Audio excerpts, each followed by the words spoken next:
વાત કરીશું સરપંચના સંગ્રામ।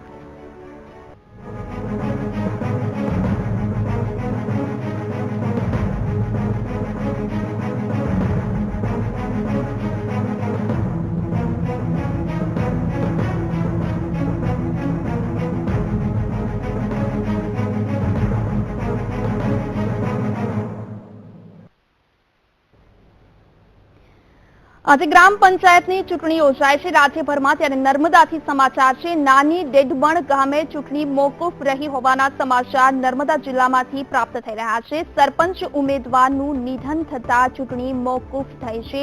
આ બીજા સમાચાર મળી રહ્યા છે જે ઉમેદવારનું નિધન થયું છે। મહેશ વસાવા નામના ઉમેદવારનું નિધન થયું છે, જેના કારણે ડેડબણ ગામની ચૂંટણી મોકૂફ રાખવામાં આવી હોવાના સમાચાર છે। ડેડિયાપાડાના નાની ડેડબણ ગામે મહેશ વસાવા નામના ઉમેદવારનું નિધન થયું છે। આ અંગે વધુ માહિતી સાથે જયેશ દોશી અમારી સાથે ફોન લાઈન પર જોડાયા છે। જયેશ, જે રીતે સમાચાર છે ઉમેદવાર મહેશ વસાવાનું નિધન થયું છે, કયા કારણોસર નિધન થયું અને ચૂંટણી પણ મોકૂફ રાખવામાં આવી છે?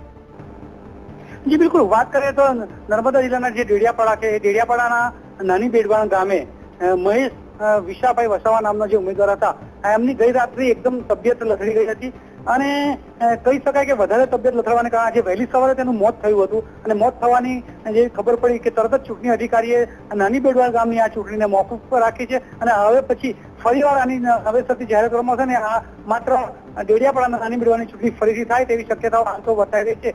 જો કે એ વાત પણ નક્કી છે કે આજે ઉમેદવાર સરપંચના ઉમેદવારનું મોત થવાને કારણે હાલ તો ચૂંટણી મોકૂફ રહી છે। જી બિલકુલ જયેશ, આપનો આભાર સમગ્ર માહિતી આપવા બદલ। નર્મદાના ડેડિયાપાડાના નાની બેડવણ ગામની આ ઘટના છે। ઉમેદવાર મહેશ વસાવાની ગઈકાલે રાત્રે અચાનક તબિયત લથડી હતી અને હાલ તેમનું નિધન થયું હોવાના સમાચાર છે અને ઉમેદવારનું નિધન થયું હોવાને કારણે હાલ આ ગામની ચૂંટણી પણ મોકૂફ રાખવામાં આવી છે।